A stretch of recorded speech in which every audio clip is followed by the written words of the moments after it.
Hello les amis, quel est le message caché de vos rêves? Aujourd'hui, je vous propose une guidance que je ne vous ai pas encore proposée sur ma chaîne YouTube. Il faut savoir que je fais pas mal d'interprétations des rêves et dans le cadre d'accompagnements bien particuliers. Et donc aujourd'hui, j'avais envie vraiment de vous proposer dans cette guidance générale d'aller regarder un petit peu, quel est le message caché de vos rêves. Donc on va regarder pas mal de symboles. Alors il faut savoir que j'ai une lecture des rêves qui est un peu particulière puisque je m'appuie vraiment sur la tradition égyptienne, puisque c'est les fondements de notre psyché, sur les mythes égyptiens et les symboles égyptiens qu'on va retrouver dans les hiéroglyphes, dans les temples, pour faire une lecture et pour regarder un petit peu ce qui se passe au niveau de votre inconscient, ce vers quoi votre âme tend.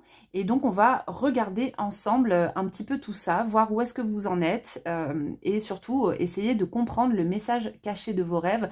Donc qu'est-ce que votre inconscient essaye de vous dire?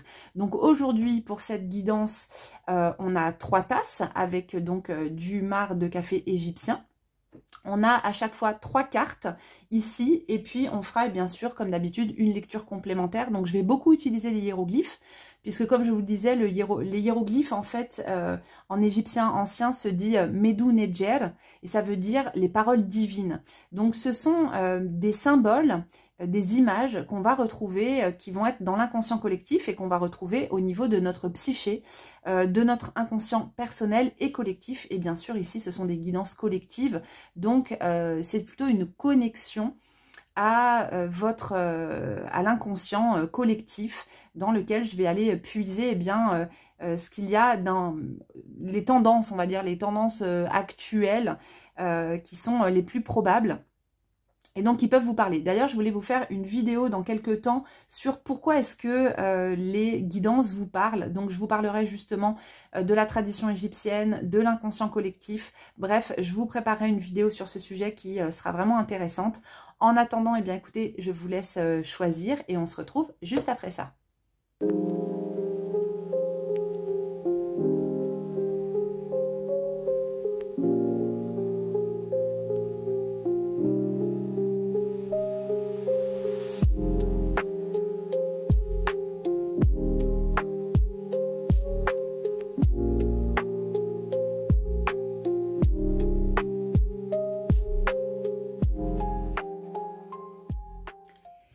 Bienvenue dans votre choix numéro 1. On va tout de suite regarder les cartes que vous avez donc choisies.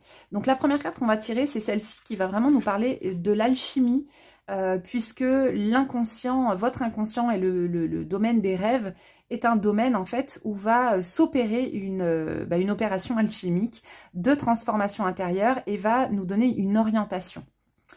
Alors ici, on a le principe solaire. Ok, donc avec le principe solaire, on est sur un archétype déjà masculin. On est sur de la lumière, quelque chose qui est vraiment lumineux. Mais dans un premier temps, surtout, ce principe solaire, moi, il m'évoque vraiment le principe masculin et le travail donc avec l'animus, qui est pour les femmes la part masculine intérieure. Alors, on va regarder les autres cartes avant que j'aille plus loin. On a ici l'arcane 21, ok, l'arcane du monde dans ce tarot égyptien. Et ensuite, nous avons ici le 8 de trèfle dans le grand Lenormand. Ok, donc ici, effectivement, on est bien dans une alchimie intérieure qui cherche à se faire. Et a priori, ce que vos rêves cache et ce qui se passe en ce moment pour vous, c'est un appel vers l'union intérieure, c'est-à-dire l'union du masculin et du féminin. On a vraiment ici le principe solaire, donc comme je vous disais tout à l'heure, qui va représenter l'animus, donc l'animus qui est votre part masculine intérieure, c'est un archétype qui vit en vous et qui peut être négatif ou positif, comme on dit. Mais on regardera ça un petit peu plus en profondeur. Ici, on a donc l'arcane du monde qui est vraiment l'arcane de l'accomplissement, l'arcane de l'union. Dans le tarot de Marseille, on a cette mandorle avec ce personnage qui est à l'intérieur, qui est un personnage androgyne. Donc ici, ça vient vraiment nous parler de cette transformation alchimique. Et en plus, on a une carte d'alchimie du Grand Lenormand qui est une carte qui est liée à l'union. Et qui est lié à l'association et à l'union entre le fixe et le volatile. qui vont se mélanger. Donc déjà, avec l'union du fixe et du volatile, votre inconscient en fait vous appelle à venir fixer dans la matière ce qui en vous est volatile. Donc ce qui est volatile, ça va être les grands idéaux, les rêves, les aspirations profondes de votre âme, votre spiritualité qui est quelque chose de très volatile justement et qui sont plutôt les désirs de l'âme. En plus ici sur l'arcane du monde, on a un oiseau au centre. Hein, donc on a voilà, cet oiseau avec ses ailes qui vient nous parler de ce principe volatile qui ici a besoin d'être fixé. D'être davantage, comment dire, davantage ramené dans la matière. Donc déjà, la première chose que vous pourriez faire et qui pourrait vraiment être intéressante pour vous, c'est d'écrire vos rêves. Parce que le rêve, par essence, est volatile et le fait de venir le fixer dans la matière sur un support, une feuille de papier avec un stylo, va venir fixer déjà ce rêve qui, lui, est de nature volatile. Ensuite, on va essayer justement plutôt de volatiliser ce qui est fixe. Donc ce qui est fixe, ça va être par exemple les idées fermes, tout ce qui s'accroche à nous et dont on a besoin de se débarrasser. Donc ici, il y a vraiment dans votre inconscient quelque chose qui est en train de se faire, une alchimie qui est en train de se faire et qui vous appelle déjà, comme je vous disais, à cette réunion du fixe et du volatile, mais surtout, de prime abord, à faire un travail sur votre masculin intérieur parce qu'on sent ici qu'il y a une union qui a besoin de se faire. Alors cette union, quand elle se fait dans l'inconscient, elle va en général se produire aussi dans la matière, puisque en tout cas dans la tradition égyptienne, on ne sépare pas l'intérieur et l'extérieur. Donc ce qui est en moi est comme ce qu'il y a à l'extérieur de moi et inversement, ce qui est en haut est comme ce qui est en bas et inversement. Donc ça, je pense que c'est une phrase que vous avez déjà pu entendre. Donc, vous êtes vraiment dans un parcours d'alchimie intérieure. Votre âme cherche à unir le masculin et le féminin. Donc, vous pourriez être dans une période où justement, il y a un clivage entre les deux. Alors, ça peut ramener à des rêves, par exemple, où il y a un homme qui apparaît. Alors, en fonction de là où vous en êtes, il va pas s'annoncer de la même manière.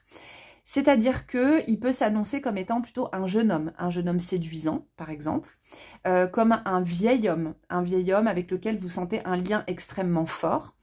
Il peut s'annoncer aussi comme un homme violent en fonction aussi de comment est-ce que vous avez construit vous-même votre animus, puisque l'animus, cette part masculine intérieure aux femmes, cet archétype va se construire au fil du temps en fonction des représentations masculines qu'on va avoir autour de nous. Donc par exemple le lien au père, le lien au frère, en tout cas aux personnes masculines qui vont vivre avec vous, qui vont avoir le plus d'impact sur vous, mais également avec les personnes avec qui vous allez vivre, avec qui vous allez avoir une histoire, une aventure, et progressivement cet animus va se construire en fonction de ça, on pourrait dire, voilà, pour essayer de faire simple.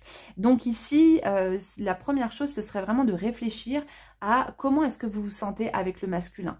Est-ce que vous vous sentez plutôt à l'aise? Est-ce que est-ce que pour vous, vous avez un bon lien avec les hommes, avec le principe masculin? Est-ce que vous avez une bonne structure intérieure? Est-ce que vous arrivez à être organisé dans votre vie? Est-ce que vous arrivez à projeter des projets dans la matière, ou est-ce que vous êtes plutôt dans une procrastination et justement une difficulté à poser un cadre? On peut vraiment être sur ces deux paramètres-là qui sont un peu opposés, mais du coup c'est normal parce que quand on commence à travailler sur l'animus, au départ, si on a un animus négatif, on va faire beaucoup de rêves avec des hommes, par exemple des hommes violents, des hommes qui vont essayer d'entrer dans la maison, de pénétrer dans la maison. Ça peut être vraiment des rêves très désagréables avec des hommes qui vont pas être bienveillants. Et donc, quand on a un animus comme ça qui est un petit peu négatif au départ, eh bien, on peut avoir justement une difficulté à se structurer, à s'organiser.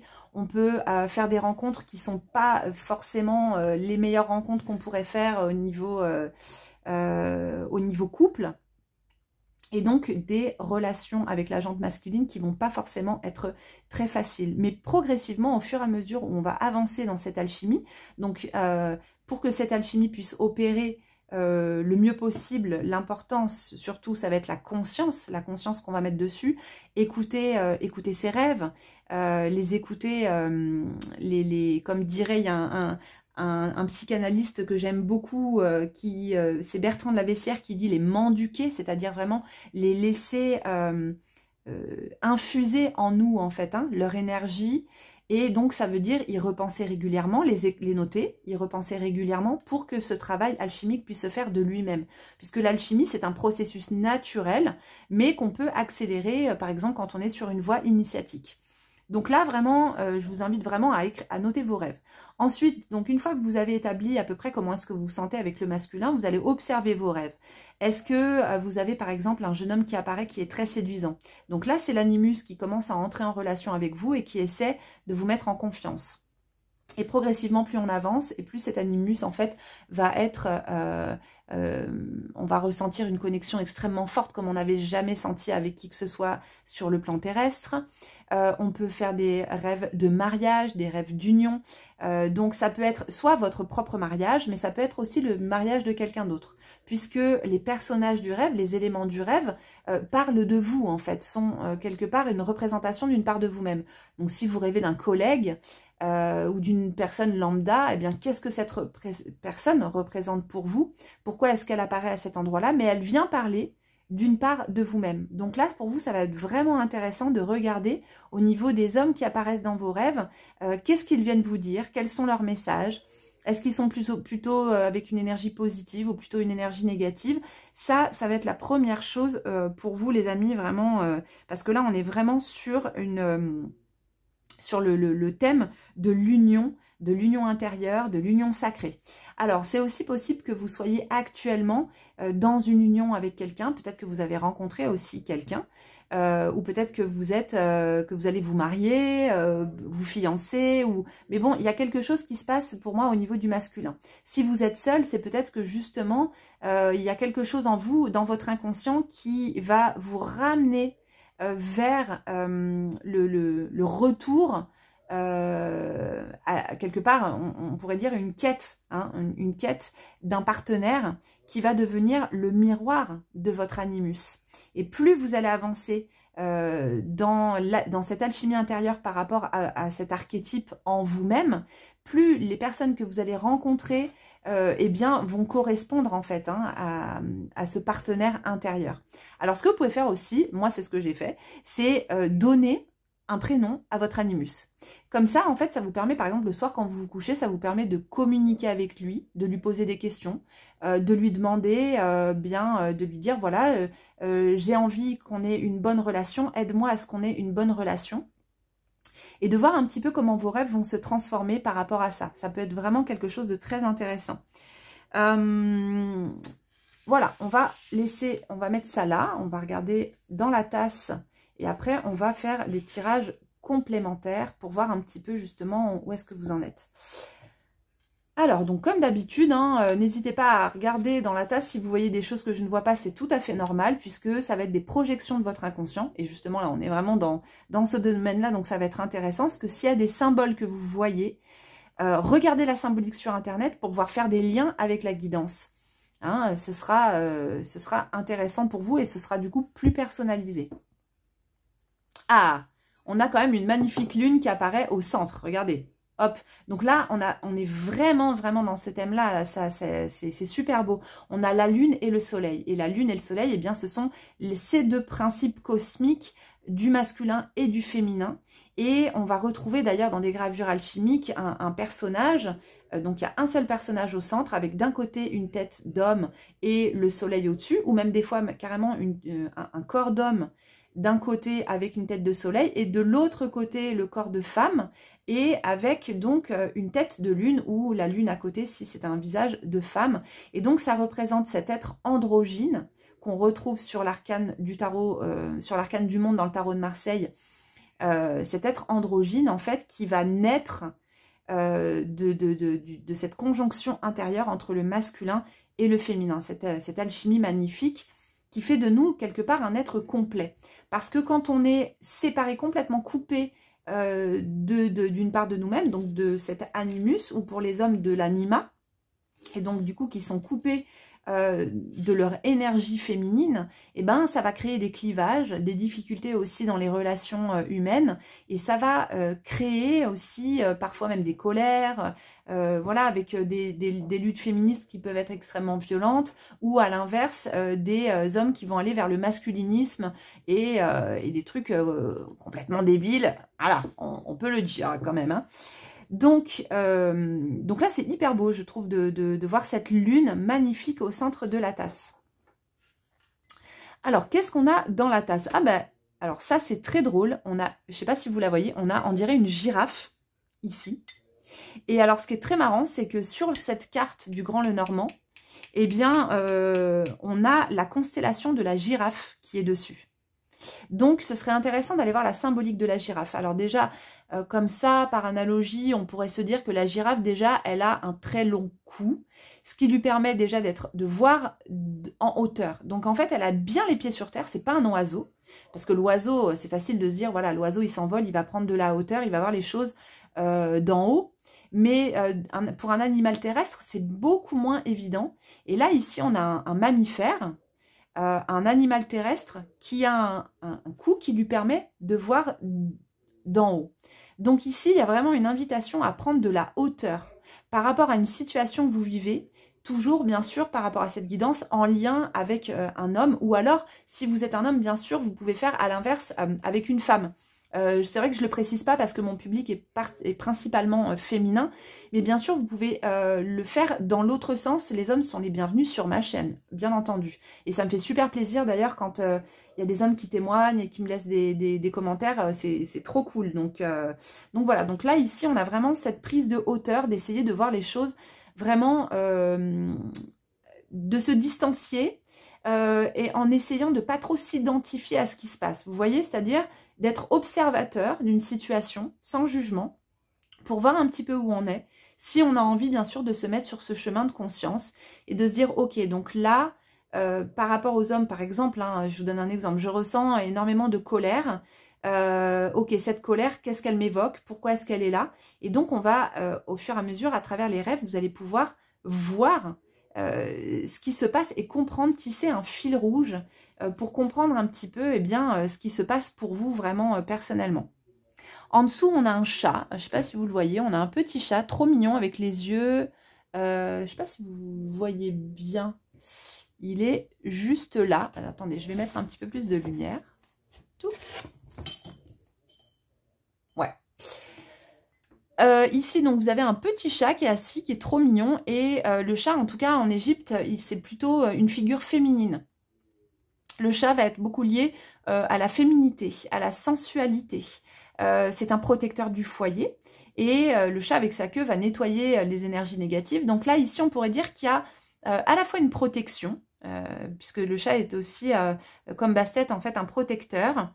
Et à la fois ouais, une protection, en fait, de l'énergie féminine pour vous. Et en même temps, je pense aussi peut-être une purification par rapport au féminin et à tout ce qui a pu être engrammé en vous-même. On sent qu'il y a un processus quand même qui est à l'œuvre. Ici, on a un magnifique pied avec un très joli mollet, bien sculpté. On a un pied qui plonge, qui est directement plongé ici dans le fond de la tasse, dans cette terre noire qui va représenter Kemet, hein, qui est le véritable nom de l'Égypte, et qui veut dire terre noire. Pourquoi terre noire? Parce que chaque année, en fait, il y a la crue du Nil qui va ramener du limon. Et le limon, c'est une terre avec des sédiments et qui va nourrir toute l'Égypte. Et elle représente également, du coup, notre terre intérieure, notre terre noire intérieure, qui est notre inconscient.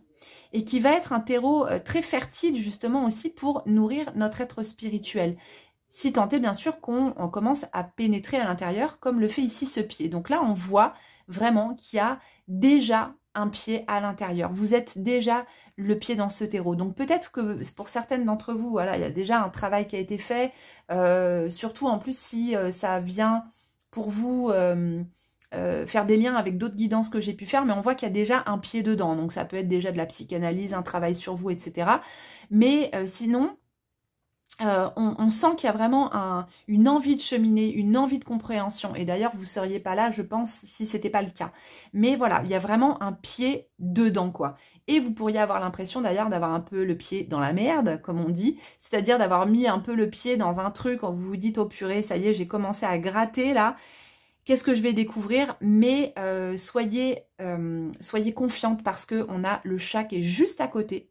Ce chat qui vient protéger, qui vient nettoyer derrière vous avec sa queue, et bien toutes les énergies, tout ce que vous allez soulever, en fait. Hein. Donc là, il y a vraiment il y a cette protection qui est vraiment très forte sur vous. Ici, on a des personnages aussi un peu chamaniques qui sont présents. Bon. Pour l'instant, ça va vraiment être les choses, principalement ce que je vois dans la tasse et qui pour moi va être vraiment intéressant par rapport au tirage qu'on a aujourd'hui. On va se faire un petit kiff hiéroglyphe. Hein. Alors, avant, on va d'abord prendre les arcanes majeures d'un petit tarot de Marseille. On va prendre le Noblet. Le Noblet parce que c'est un de mes préférés, parce que c'est un tarot opératif. Donc, tarot opératif, ce sont des tarots qui sont antérieurs à une certaine période et qui vont être issus de la tradition des maîtres quartiers, qui est une tradition qui s'est perdue au fil du temps, des maîtres quartiers, des bâtisseurs, des cathédrales également, et qui vont être dans l'image, tout comme dans les temples, hein, d'ailleurs, ces images, donc comme les hiéroglyphes dans les temples, vont être opératives. C'est-à-dire qu'elles vont venir engrammer l'inconscient par leurs symboles, par leurs couleurs, par leur forme, par leur géométrie, qui est un art de génie, et donc vont venir vraiment nous faire travailler des choses dans l'inconscient sans même qu'on s'en rende compte. Et c'est d'ailleurs, selon moi, pour ça d'ailleurs que le tarot a été au départ lancé hein, dans la société sous forme de jeu. C'était de manière à transmettre un enseignement par l'image dans l'inconscient des gens sans même qu'ils s'en rendent compte. En tout cas, Jean-Claude Flornoy, donc, qui était un grand tarologue, qui a d'ailleurs été le tarologue qui a restauré le tarot de Jean Noblet, parle très bien de cette opérativité. Et quand j'avais commencé à étudier le tarot, donc avec ce monsieur extraordinaire, eh bien, au fur et à mesure, je me suis rendu compte qu'il y avait exactement la même chose en Égypte antique et que les images du temple avaient aussi une opérativité. Et je me rendais compte que quand je rentrais d'Égypte, eh bien, il y avait un travail qui se faisait, un travail au niveau de l'inconscient qui se faisait quelque part presque malgré moi. Les semaines qui suivaient. Et en fait, j'ai compris au bout d'un moment que c'était vraiment l'image du temple qui était opérative. Donc, on va faire un petit tirage par rapport à la thématique de ce choix numéro 1. Alors, on a une roue de fortune qui sort. Ok. Donc, on est vraiment sur un nouveau cycle, là. On est vraiment là, vous êtes en train de changer de cycle. Ah bah voilà. On a une grosse transformation en cours. Et derrière... Ah mais... Non, c'est bon.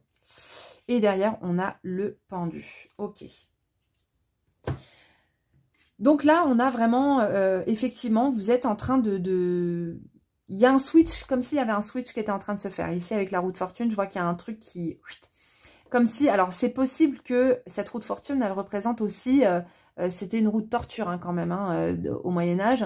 Donc, toutes les expériences passées qui ont pu être difficiles par rapport au... Là, je parle vraiment par rapport aux relations, hein, par rapport au masculin si vous êtes une femme et par rapport au féminin si vous êtes un homme. Toutes les relations qui ont pu être difficiles. On sent qu'il y a un switch qui est en train de se faire. Et on sent que derrière, on a cet arcane sans nom qui vient vraiment nettoyer ses mémoires, qui vient balayer. Et on retrouve ici notre terre de Kemet. Vous la voyez, la terre de l'inconscient, cette terre noire fertile, elle est là, là. Elle est là et il y a quelque chose qui a été coupé. En plus, on a la tête du roi et la tête de la reine qui représentent deux éléments alchimiques, justement. Le roi et la reine, donc le principe masculin et le principe féminin, qui ont été coupés. Comme si on voulait remettre les choses à niveau, remettre les choses à zéro. Donc, il y a vraiment un reset pour moi qui cherche, en tout cas, qui cherche à se faire. Et derrière ce pendu qui, lui, va demander un temps d'intégration. Donc, ici, c'est quelque chose qui va demander du temps. C'est pas quelque chose qui se fait en un claquement de doigts. Donc, c'est une tendance. Et si cette guidance vous correspond, si vous faites vraiment des rêves par rapport, voilà, avec des hommes dans vos rêves, etc., ne soyez pas trop pressés. Laissez les choses s'infuser. Prenez le temps de tisser aussi. Je vous parlais tout à l'heure de ce fil d'Ariane. Prenez le temps de tisser ce lien entre les rêves. Notez-les bien. Et prenez le temps de l'intégration. Parce qu'il y a quelque chose ici qui a besoin de maturer. Mais c'est en cours. Ici, clairement, c'est en cours. Et là, maintenant, on va prendre nos petits hiéroglyphes. Parce que là, on va justement rentrer vraiment dans le domaine. Bon, on est déjà dans le domaine des symboles, bien sûr. Donc, il y a aussi, ici, on voit déjà qu'il y a, dans vos rêves, il pourrait y avoir aussi des cuisines. Si vous rêvez que vous êtes dans la cuisine. Si vous rêvez que vous êtes en train de faire de la cuisine, de la tambouille. Si vous rêvez d'un feu. C'est ce feu, en fait, qui va vraiment permettre... ou dans la cuisine, c'est l'endroit où on va faire la transformation. Donc, c'est le lieu de l'alchimie. Il peut y avoir aussi dans vos rêves des oiseaux. Quelque chose vraiment de l'élévation de l'âme, là, qui tend vraiment à aller vers quelque chose de très spirituel. Parce que quand même, cette conjonction des opposés, cette union du soufre et du mercure, si on doit parler vraiment alchimie, cette union-là, c'est quelque chose qui est hautement spirituel. Donc, on sent que votre âme, elle a de grandes aspirations actuellement. Alors,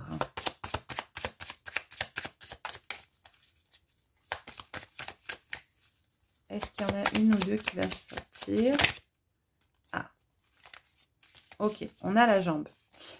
Bon, on a le pied dedans.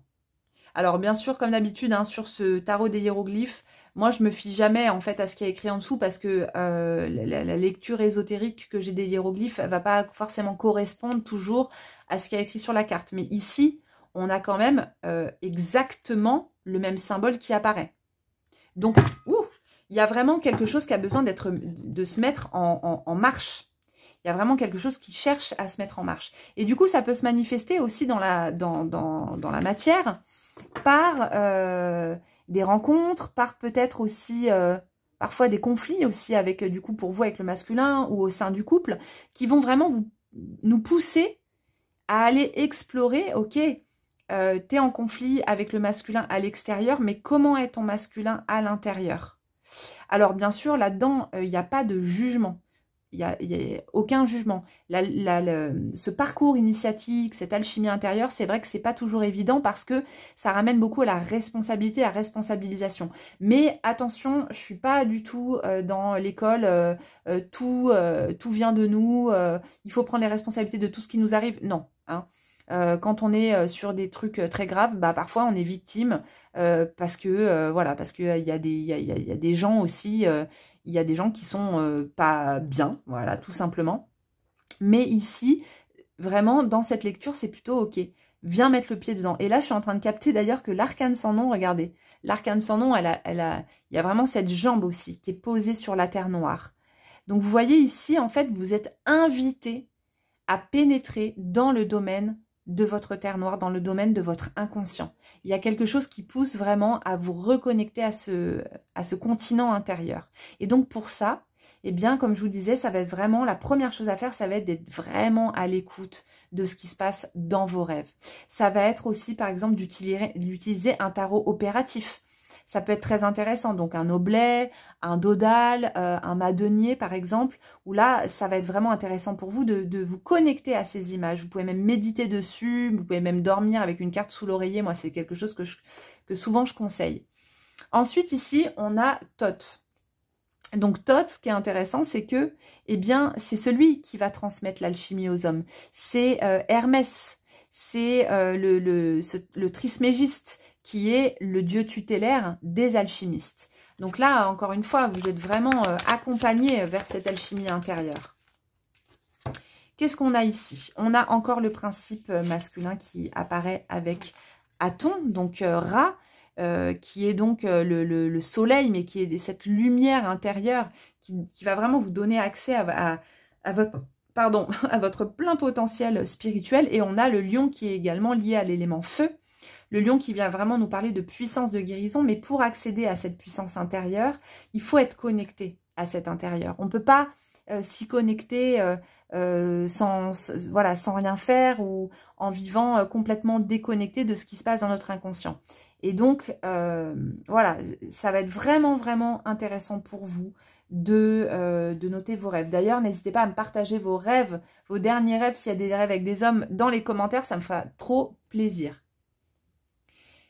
Ah, il y avait un coup de fil en même temps, je ne sais pas si vous m'avez attendu, je disais, n'hésitez pas à me partager vos rêves en commentaire, ça me ferait trop plaisir. Alors, je pourrais bien sûr pas faire des interprétations pour tout le monde parce que je reçois beaucoup de commentaires, mais en tout cas, ça me fait trop plaisir de vous lire à chaque fois.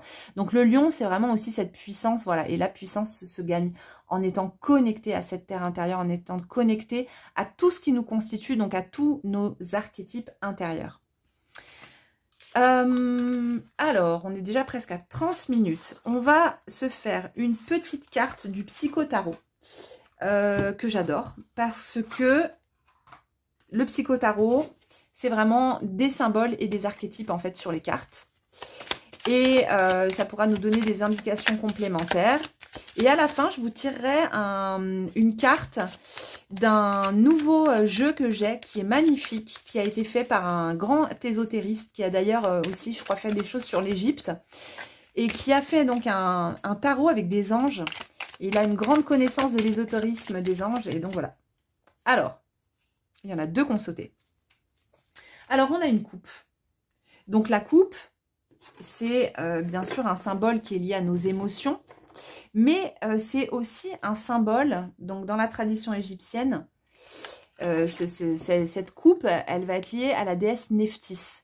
Et Nephthys, et là, c'est marrant parce qu'en plus, on a ces deux féminins qui sont là, donc le 2.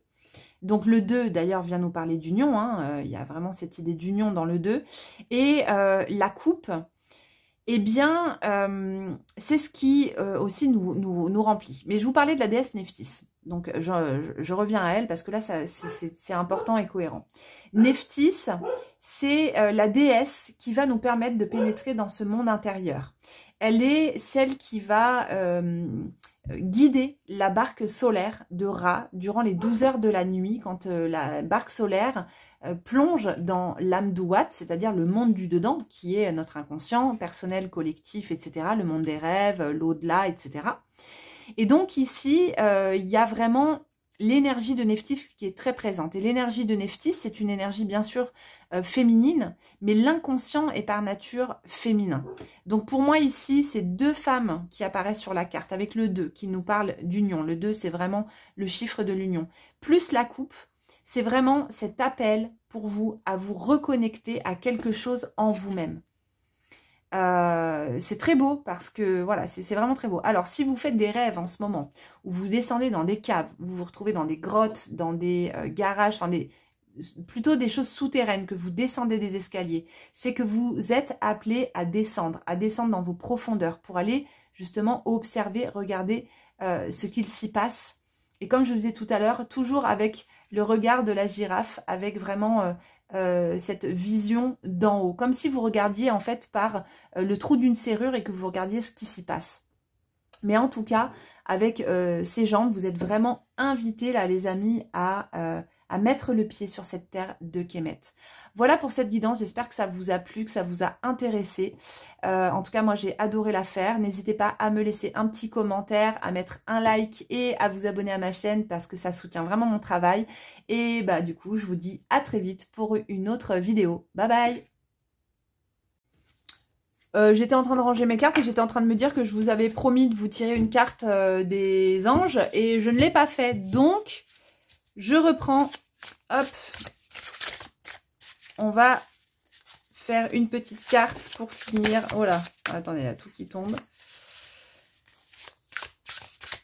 Alors, pour vous... Ah. Vœu Alia. Dieu, roi et souverain. Prospérité, destruction de l'ennemi et délivrance de l'esclavage. C'est apparemment votre allié. Donc, je vous laisse bien regarder la carte. Elles sont vraiment magnifiques d'ailleurs, ces cartes, elles sont superbes. Et voilà les amis, c'est l'ange qui veille sur vous. Et on est encore d'ailleurs dans les coupes. Et ce qui est marrant, c'est que Nephthys, c'est le premier ange de l'histoire. Et ici, on voit justement une femme avec des ailes et cette jarre comme une coupe qui déverse quelque chose. Donc c'est, encore une fois, ça vient vraiment confirmer cette présence de l'énergie de Nephthys qui est là pour vous. Voilà les amis, cette fois-ci, je vous laisse pour de vrai. Je vous souhaite une très bonne journée et je vous dis à très vite pour une autre guidance. Bye bye! Bienvenue dans votre choix numéro 2 les amis, on va tout de suite découvrir les cartes que vous avez choisies. On va commencer par celle-ci qui représente donc le principe d'alchimie. Rassembler ce qui est éparse. Ok, rassembler ce qui est éparse. Ici, c'est comme s'il y avait quelque chose, comme si vous vous étiez coupé de quelque chose. Peut-être coupé d'une part de vous-même. Ça m'évoque beaucoup aussi la nostalgie de l'ailleurs. Le fait que pour vous, l'incarnation, le fait d'être incarné sur Terre, c'est pas quelque chose qui a été évident ou très facile à vivre, à assumer, à accepter. Comme si vous aviez vraiment une nostalgie de la source, une nostalgie de là, vraiment d'où vous venez d'un point de vue cosmique, stellaire, spirituel. Ça peut être aussi lié à une ancienne vie, une nostalgie en fait d'avoir quitté en fait une autre vie dans laquelle peut-être que vous avez vécu quelque chose de beau, de fort. Mais ici, ce qui vous est demandé justement, c'est de rassembler toutes ces parts de vous, de les ramener en vous, de les intégrer. Il y a vraiment ici pour moi l'idée d'intégration de différentes parts de vous, desquelles vous avez été peut-être coupé. Donc on va regarder un petit peu avec les autres cartes ce qu'on a. Donc ici on a l'arcane 2, donc c'est la papesse sur ce tarot égyptien. La papesse ici qui est plutôt sous les traits de la déesse Hathor, puisque on dirait hein, des cornes de vache, je ne sais pas réellement parce que symboliquement parlant c'est pas évident. Il n'y a pas son hiéroglyphe, mais bon, on dirait des cornes de vache. Bon, peu importe. En tout cas, on a donc c'est la papesse, donc c'est un arcane qui va vraiment représenter la gestation intérieure, l'intériorité. On va regarder un petit peu avec les autres cartes ce qui vient. Mais avec le 2, on est dans le chiffre de l'union, la réunion. Donc, rassembler ce qui est épars, c'est assez cohérent. Ah, c'est Castor et Pollux. Ok, d'accord. Bon, ça y est, je l'y vois un petit peu plus clair.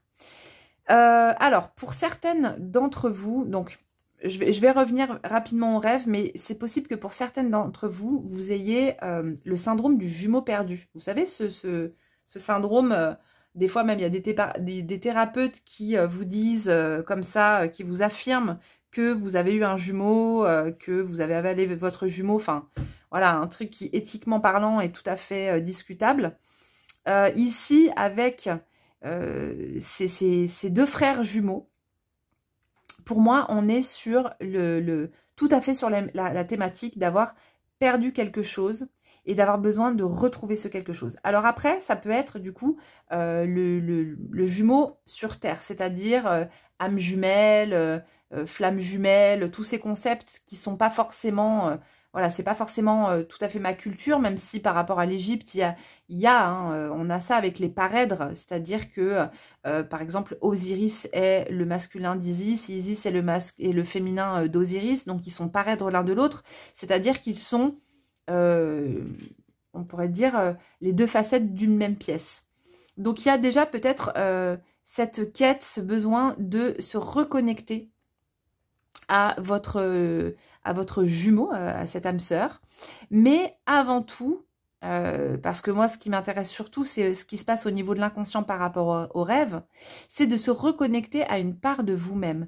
Une part de vous-même que vous avez laissée de côté, que vous avez oubliée, que vous avez justement refoulée et qui est devenue quelque part une ombre. Alors, l'ombre, c'est pas forcément négatif. Je vais vraiment m'arrêter là-dessus parce que c'est très important.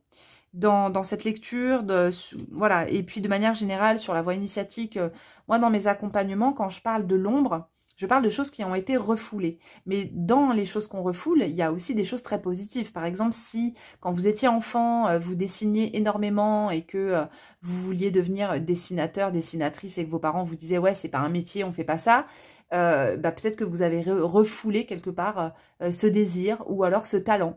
Parce que finalement, vous êtes arrêté en vous disant « ouais, bon, bah ça sert à rien du tout de faire ça ». Donc, vous avez refoulé cet aspect de vous quelque part. Mais là, j'ai l'impression qu'il y a quelque chose en vous qui a été refoulé. Ici, du coup, avec la papesse, ça m'évoque quand même qu'il y a une partie de votre féminin, ou de votre féminité qui a été refoulée. Peut-être pour correspondre aussi aux attentes qu'il pouvait y avoir vis-à-vis de vous.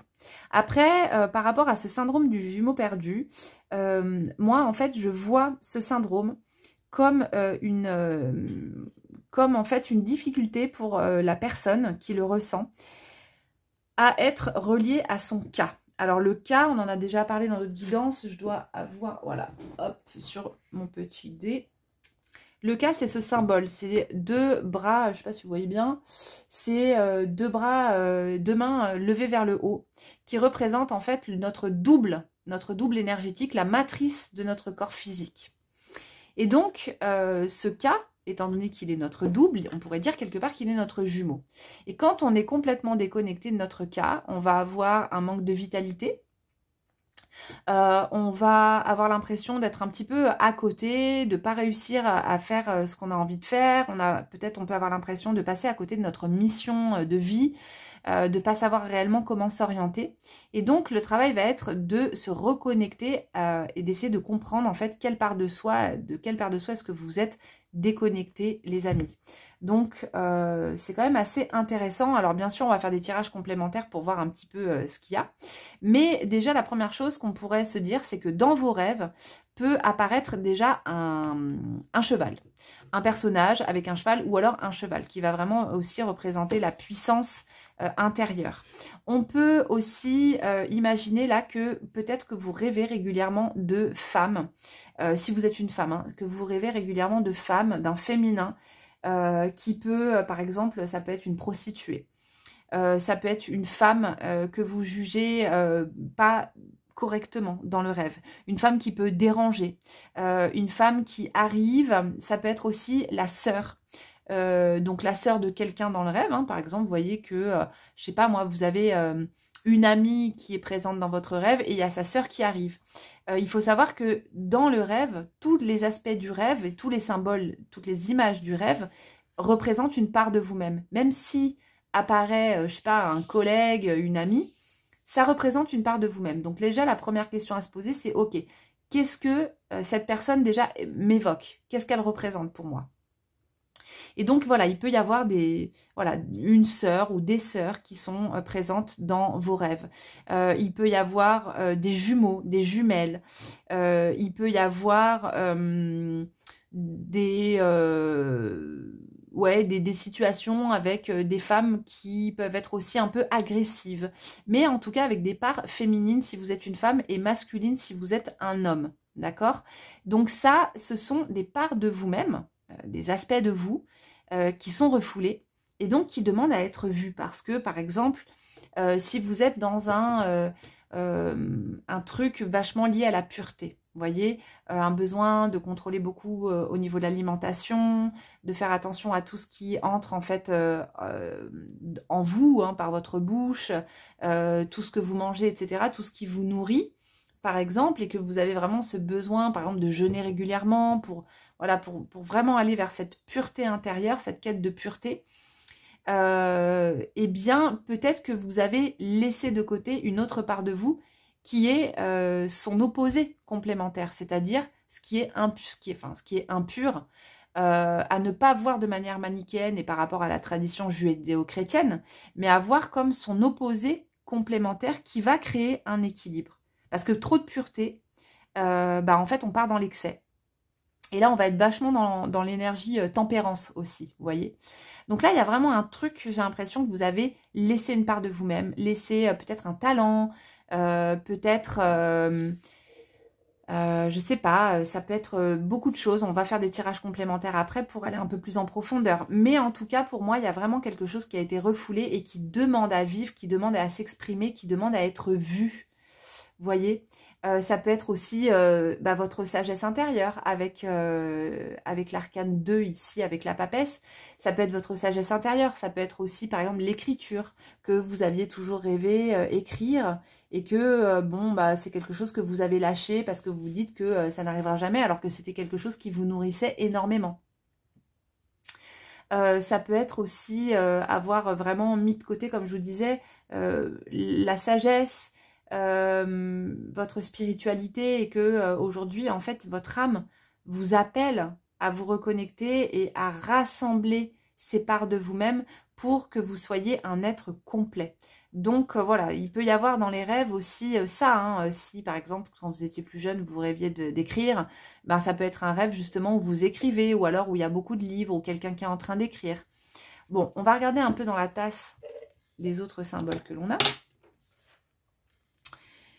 Et comme d'habitude, bien sûr, n'oubliez pas de faire vos propres projections. S'il y a des symboles que vous voyez dans la tasse et que moi je ne vois pas, c'est tout à fait normal. Donc regardez après la symbolique sur Internet pour faire des analogies avec le tirage, ce qui vous permettra d'avoir une guidance qui sera beaucoup plus personnalisée.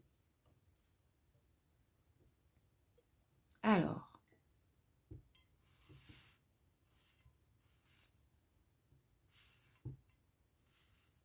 Il y a quelque chose en lien vraiment avec le féminin, moi j'ai l'impression, pour beaucoup, en tout cas pour les femmes. Quelque chose en lien avec le féminin qui a été refoulé.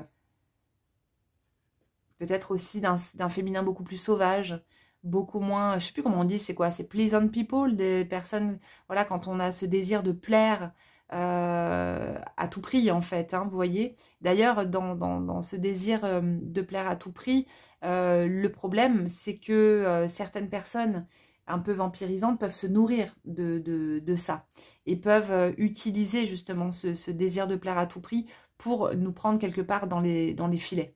Donc, ouais, donc ici, il y a quelque chose, pour moi, d'un peu plus sauvage, ouais, d'un peu plus déstructuré. Ici, on voit que dans la tasse, d'ailleurs, c'est rare d'avoir ce genre de motif dans la tasse. C'est très carré. Alors, peut-être aussi que vous avez, si vous êtes une femme, peut-être que vous avez plutôt un... pas forcément, hein, prenez si ça vous parle, mais peut-être que justement, il y a quelque chose de très masculin, de très carré, de très comme ça, et que vous avez vraiment mis de côté votre féminité. Ça peut être aussi suite à des grossesses, hein, parce que, bien sûr, quand on est...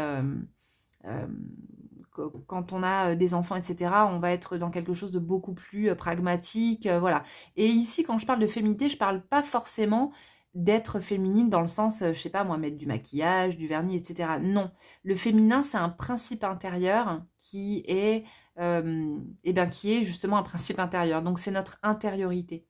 Donc, il y a peut-être une déconnexion aussi avec vous-même, en fait, avec votre intériorité, avec vos désirs, avec ce qui vous anime, avec votre créativité. Et du coup, c'est marrant, il y a une, je sais pas si vous voyez, une toute petite mouche qui vient, qui est venue dans la tasse. Ouais, avec votre créativité, avec ce feu intérieur, en fait, qui a peut-être été justement vraiment... qui s'est progressivement éteint. Ici, je vois beaucoup de visages d'hommes de profil. Donc, il y a peut-être aussi... ça peut être aussi lié justement hein, à la relation au masculin qui n'a pas forcément été toujours facile et qui vous a justement coupé quelque part de ça.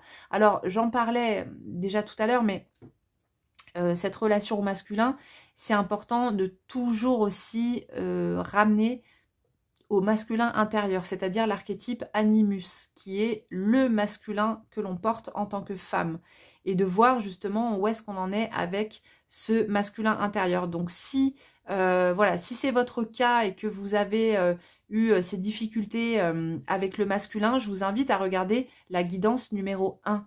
Voilà les amis, je vous en dis pas plus, mais vraiment je vous invite à la regarder. Qu'est-ce qu'on a d'autre ici? On a ici un animal à gueule ouverte. Donc, on a un crocodile. Alors oui, vous pourriez tout à fait effectivement faire des rêves de crocodile puisque le crocodile va être un symbole de démembrement. Donc, ça peut être aussi des rêves justement où vous êtes démembré ou alors il vous manque un membre ou alors où il y a un crocodile qui apparaît. Et c'est tout à fait possible. On voit un crocodile qui a la gueule ouverte qui est juste là. J'ai un dragon ici, un dragon ailé. Alors le dragon, ça va être aussi un gardien intérieur. Mais pour moi, il y a vraiment une ombre là à aller regarder, à aller chercher pour voir justement qu'est-ce qui a été refoulé en vous. Parce que ce qui a été refoulé là demande vraiment à être réintégré. Réintégré parce que vous aurez toujours sinon la sensation d'être peut-être coupé en deux ou d'avoir perdu peut-être un jumeau ou avoir perdu quelqu'un et vous serez peut-être toujours du coup dans cette quête de le rechercher à l'extérieur alors que ça se passe à l'intérieur et que c'est à partir du moment où on le retrouve à l'intérieur que ça va pouvoir se manifester dans la matière. C'est comme ça, c'est vraiment dans cet ordre-là que les choses se font, que cette alchimie se fait. On commence d'abord par travailler dessus à l'intérieur pour que ensuite à l'extérieur, ça puisse se manifester. Donc pour l'instant, écoutez, c'est ce que je vois. Le crocodile, le dragon et ici, tous ces visages masculins, ces choses très carrées. Il y a quelque chose vraiment de très carré. Ici, on a l'impression d'avoir un loup debout. Comme un loup-garou, comme s'il était sur un corps d'homme avec une tête de loup. Il y a... ouais, il y a quelque chose. Vous pouvez rêver aussi de chiens noirs. Vous pouvez rêver de chiens noirs qui vont être les symboles liés au dieu Anubis. Vous pouvez rêver de Anubis ou Pouaout, mais il peut y avoir aussi des chiens noirs. Alors, on va regarder avec le tarot de Marseille. On va faire un tirage complémentaire. Alors, à savoir que là, ici, j'ai choisi d'utiliser le tarot de Jean Noblet. Et c'est pas du tout un hasard. Je remets en place celle de... Hop.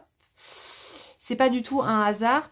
Pourquoi? Parce que le tarot de Jean Noblet, comme celui de Jean Dodal, comme celui de Madenier, sont ce qu'on appelle des tarots sources, c'est-à-dire qu'ils sont antérieurs à une période de l'histoire durant laquelle il y avait encore l'art des maîtres quartiers et des bâtisseurs des cathédrales qui savaient comment mettre dans les dessins, sur le papier, comme dans les églises, une géométrie particulière, des symboles, des couleurs, des formes qui allaient avoir ce qu'on appelle une opérativité. C'est-à-dire que quand vous regardez ces cartes, contrairement aux tarots plus contemporains, qui peuvent être très bien aussi, hein, je critique pas du tout les tarots contemporains, mais par contre ici on va avoir une opérativité, c'est-à-dire que les symboles, les images, les couleurs ont été créés pour engrammer l'inconscient et pour qu'il y ait une transformation qui se fasse sans même que vous en rendiez compte, juste en regardant les images.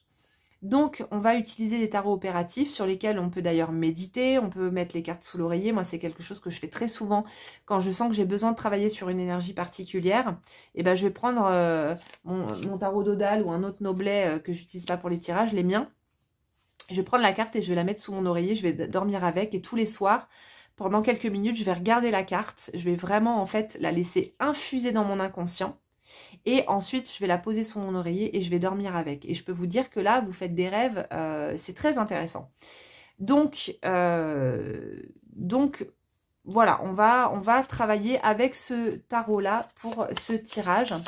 J'en profite quand même pour vous dire que je vous invite vraiment à noter vos rêves, hein, pour voir justement par rapport à cette guidance si il y a des symboles qui apparaissent de ce que je vous ai dit, parce que les rêves, vous savez, c'est quelque chose qui est très volatile. Le matin, si vous les écrivez pas tout de suite et que vous changez de position, ils peuvent s'envoler en un claquement de doigts. Donc il faut avoir un carnet sur la table de nuit avec un stylo, les noter autant que vous pouvez, si vous pouvez le faire tous les jours, et progressivement, vous allez voir qu'il y a un fil conducteur qui va se mettre en place. Hop, et ben, on a justement la carte du jugement. On a la carte de l'ermite. Ah bah là, la carte du jugement avec rassembler ce qui est épars, c'est trop fort. C'est trop fort parce que c'est une carte de résurrection. Et c'est justement une carte de rassemblement. Hop, on va prendre celle-là parce que on va pas toutes les prendre. 3, ça va être bien suffisant. Alors...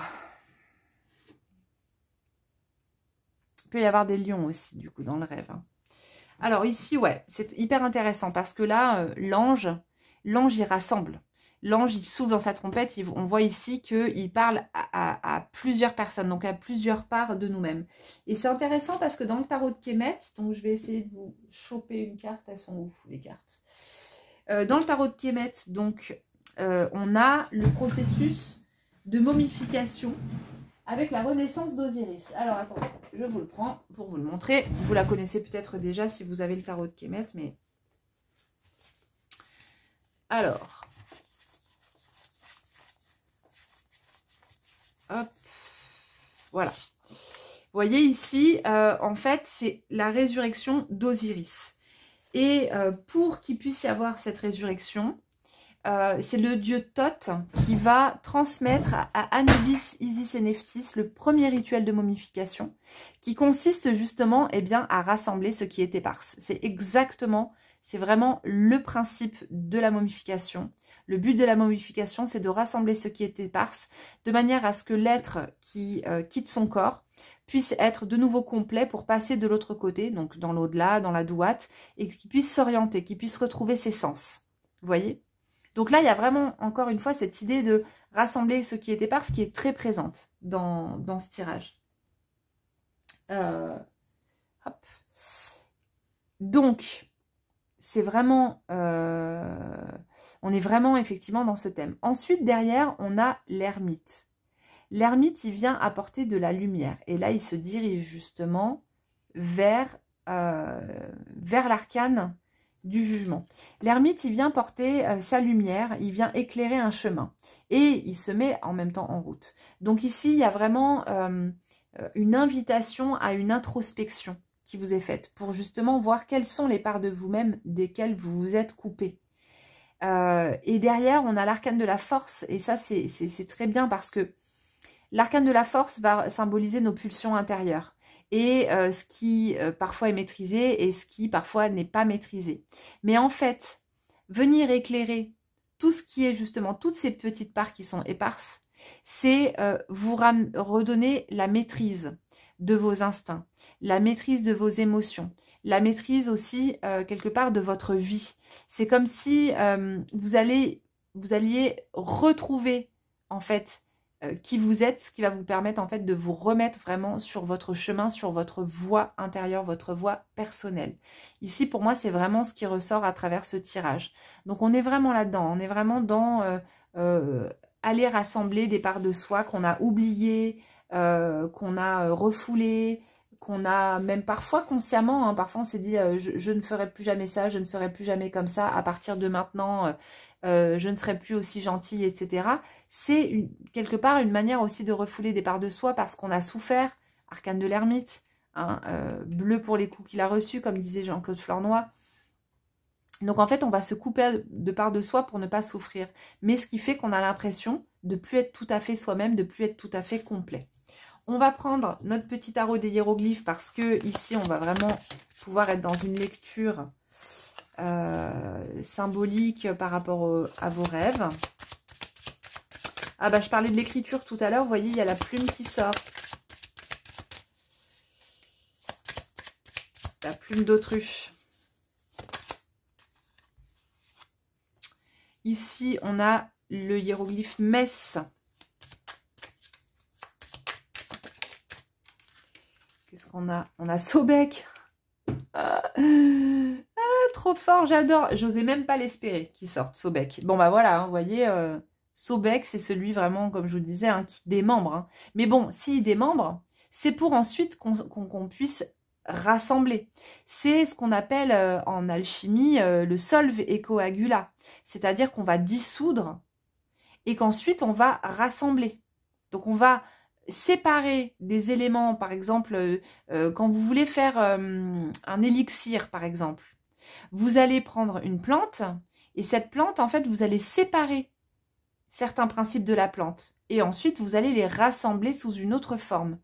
Et qui va permettre, en fait, d'optimiser ces principes, les principes actifs. Vous voyez?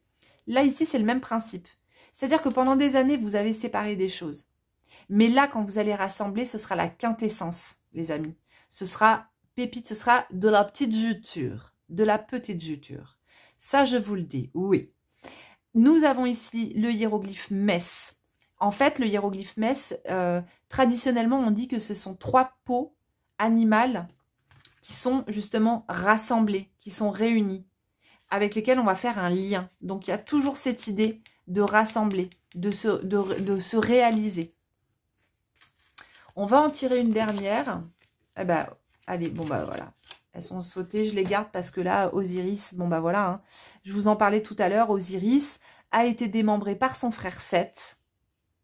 Là, il faut vous remettre en chemin, les amis, il y a un truc. Hein. Osiris, quand il apparaît, c'est aussi ça, c'est... allez, on se bouge, on se remet en chemin. Et Osiris, je vous rappelle que c'est le frère de Seth. Donc, on va retrouver ici sur la carte, hein, ici, les 2 frères. Et donc, il y en a un qui représente Osiris, qui va être celui qui a une vie tranquille, etc. Et on a Seth de l'autre côté qui va être le principe de transformation. Sans Seth, il n'y a pas de transformation. Les épreuves nous obligent à nous transformer. Et là, ici, Osiris qui apparaît juste derrière Sobek, c'est Osiris qui a été démembré, puis qui a été rassemblé. Et quand Osiris est rassemblé, qu'est-ce qui se passe avec Isis? On pourrait dire que c'est Isis, hein, à tort Isis sur la carte 2. D'ailleurs, dans le tarot de Kemet, c'est bien Isis sur la 2. Je vais vous la sortir aussi. Donc Isis qui est l'épouse et parèdre d'Osiris. Là. Qu'est-ce qui se passe? Eh bien, ça donne naissance à Horus, ici. Ça donne naissance à Horus, qui est cet être spirituel intérieur, qui est notre or alchimique, l'or intérieur. D'ailleurs, son nom véritable, son nom égyptien, c'est Or. Vous voyez, donc il y a vraiment cette notion d'or alchimique. Donc là, on est vraiment dans ce processus alchimique dans vos rêves, dans vos rêves actuellement pour vous. Il y a vraiment ça qui est, a priori, qui est en train de se passer. Rassembler ce qui est éparse. Donc, comme je vous ai tout à l'heure, les jumeaux, les sœurs, ou alors si vous êtes un homme, les frères, les personnages du même sexe que vous qui apparaissent, etc., sont des parts de vous et qui viennent se montrer pour que vous puissiez récupérer leur énergie. Donc, si vous notez vos rêves et que vous venez fixer dans la matière le principe volatile du rêve, donc là, vous êtes vraiment dans l'alchimie pure, hein, on vient fixer le volatile dans la matière, eh bien, vous allez permettre à ces énergies de leur opérativité sur vous-même. On va se faire une petite carte du psychotarot parce que comme il y a pas mal de symboles dessus, hop, on va regarder ce qui est là. Alors, 16, Maison Dieu. Bah, Maison Dieu, hein, c'est ça aussi, hein, c'est quand les... alors, c'est pas exactement la même chose, mais la Maison Dieu... il y a une déstructuration. Il y a des personnages qui tombent. Vous voyez, là, ici, il y a plein de morceaux. Elle est complètement morcelée, la Maison Dieu. Donc, elle représente bien ça. Hein. Elle représente bien tout ça. Il peut y avoir aussi, du coup, des rêves avec beaucoup d'émotions hein, pour vous. Hein. Beaucoup d'émotions. Donc, beaucoup d'eau, pardon. Beaucoup d'eau, la mer, des lacs. Voilà, beaucoup d'eau. C'est possible. Et des tours aussi, hein, des grandes tours, des grands bâtiments qui sont vraiment en hauteur.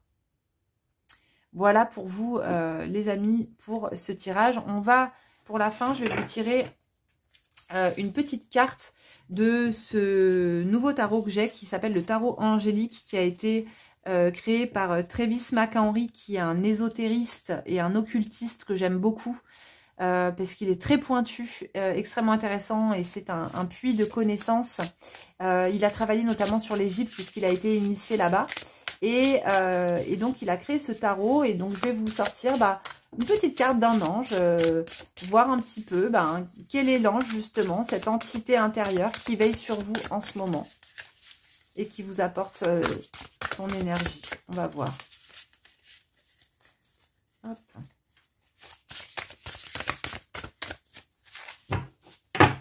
On va couper en deux. Hop. Et Yaël, Dieu délice des enfants des hommes. Transformation apporte la consolation dans l'adversité. Donc là, ici, toujours il parle toujours de transformation.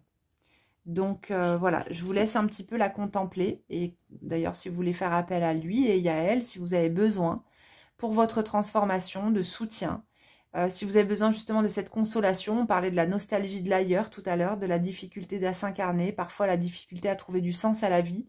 Mais croyez-moi, il y a du sens et ça vaut vraiment le coup d'être vécu. Mais là, vous pouvez vraiment faire appel à Yael si vous en ressentez le besoin pour qu'il vous apporte sa protection. Je trouve que ces cartes, elles sont hyper puissantes. Je trouve qu'elles vibrent vraiment énormément, quoi. Je suis méga fan.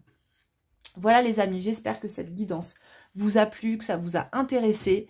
Eh bien écoutez, je vous laisse, n'hésitez pas à me mettre un petit commentaire, éventuellement à partager un rêve en commentaire. Je ne pourrais pas les interpréter parce que je reçois trop de messages, mais ça me fait hyper plaisir de vous lire. Le soir, je me pose, je lis tous les messages, j'essaie de répondre à tout le monde. Et likez cette vidéo et n'oubliez pas de vous abonner. Et je vous dis à très vite pour un prochain tirage. Bye bye! Bienvenue dans ce troisième et dernier choix. On va tout de suite regarder ce que vous avez choisi. Ici, on va commencer par cette carte qui représente vraiment l'alchimie intérieure. Transmuter pour construire. Ok, donc là, on est sur une carte de transmutation. On est sur une carte de changement. Et on peut déjà dans un premier temps voir ici que sur le personnage, on a un loup ou un chien noir dont j'ai déjà parlé, qui représente dans la symbolique du rêve le psychopompe, c'est-à-dire le passeur Anubis par rapport à la tradition égyptienne, puisque moi je vais vraiment faire une lecture par rapport à l'Égypte. Donc ici on a le passeur qui d'abord nous protège et nous ouvre une nouvelle voie. Il est là, il nous épaule. Alors il faut savoir que Anubis c'est une des divinités, enfin, c'est surtout presque même la divinité la plus proche de nous en termes de plan vibratoire, étant donné que c'est celui qui fait le lien entre le monde des vivants et le monde des morts, entre guillemets, puisque c'est un psychopompe.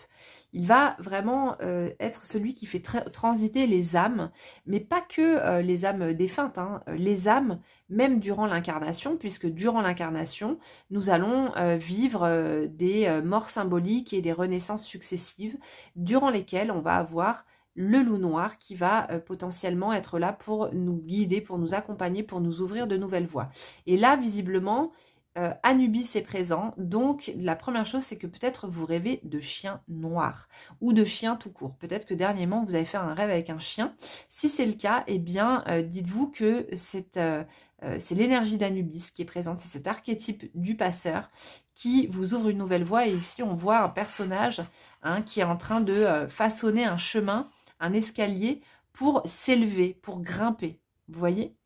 Donc c'est vraiment intéressant parce que eh bien, on voit qu'il y a vraiment cette idée-là de transmutation pour pouvoir s'élever, pour pouvoir grandir, pour pouvoir avancer.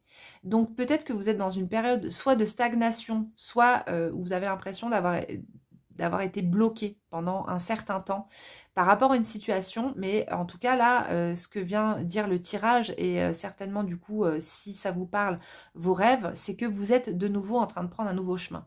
Dans les rêves, ça peut aussi se faire par exemple, vous devez traverser une rivière, vous devez traverser un pont, vous devez passer des portes, vous prenez des chemins. Et bien là, dans ces cas-là, vous êtes vraiment en fait en train de vous lancer sur une nouvelle voie et d'accéder à quelque chose de nouveau. Donc on va regarder avec les autres cartes ce qu'on a. Ah bah ici en plus on a la roue de fortune, donc qui vient effectivement nous parler d'un nouveau cycle, d'un nouveau passage, d'un passage qui peut être un petit peu délicat. Peut-être que vous y êtes déjà à ce passage, peut-être que vous résistez un petit peu, parce que dans la roue de fortune, il peut y avoir de la résistance. Genre, la roue, elle est un peu bloquée parce qu'on s'accroche un petit peu à des choses qu'on connaît, à des endroits, des lieux, des contrées qu'on connaît parce que c'est assez confortable. Mais on a du mal à laisser tourner cette roue parce qu'on ne sait pas exactement ce qu'on va trouver derrière. Mais ici, c'est vraiment un tirage qui amène à la confiance. Surtout si vous avez le chien qui apparaît dans vos rêves, soyez confiante et sachez que vous êtes guidée. Que voilà, Anubis, il est là, il ne vous lâchera pas, il sera présent pour vous. Donc ici, alors, on a le 8 de cœur. Ok. Juste avant d'interpréter cette carte du Grand Lenormand, je voulais quand même vous inviter vraiment, si cette guidance vous parle, et pour le reste de la guidance, hein, si elle vous parle tout le long, c'est de noter vos rêves. Parce que là, on est vraiment dans l'alchimie pure. Et pour que cette alchimie intérieure, ce processus de transformation, de transmutation, puisse se faire, eh bien, on va aller fixer, ce sont des principes alchimiques, hein, fixe et volatile, on va venir fixer dans la matière quelque chose qui est volatile, à savoir le rêve. Le rêve est très volatile, vous voyez, quand vous réveillez le matin, souvent, il a à peine vous changer de position, à peine vous ouvrir les yeux, qu'il est déjà plus là, vous pouvez déjà plus le saisir. Donc, en fait,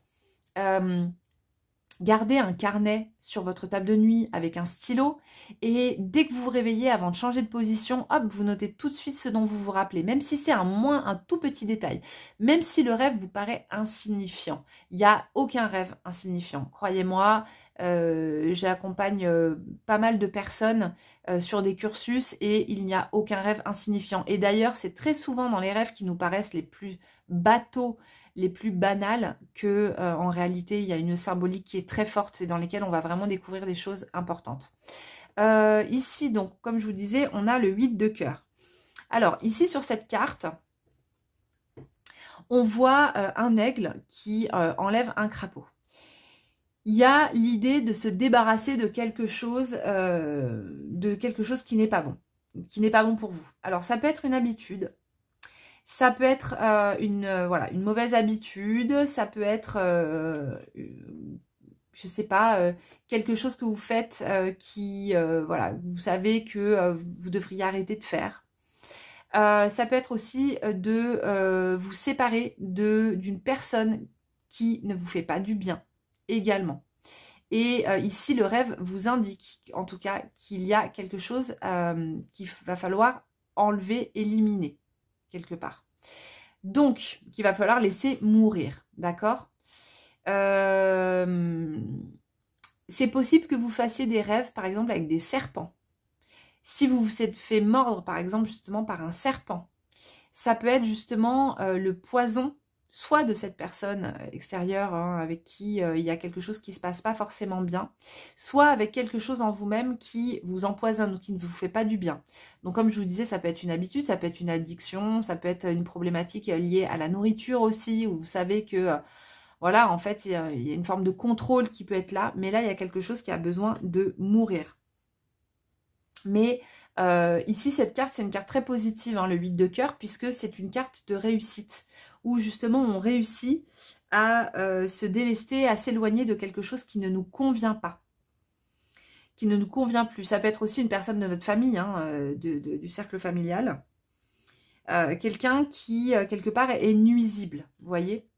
Comme ici, l'aigle vient enlever cet animal, voilà, pour quelque part, pour que l'eau reste pure.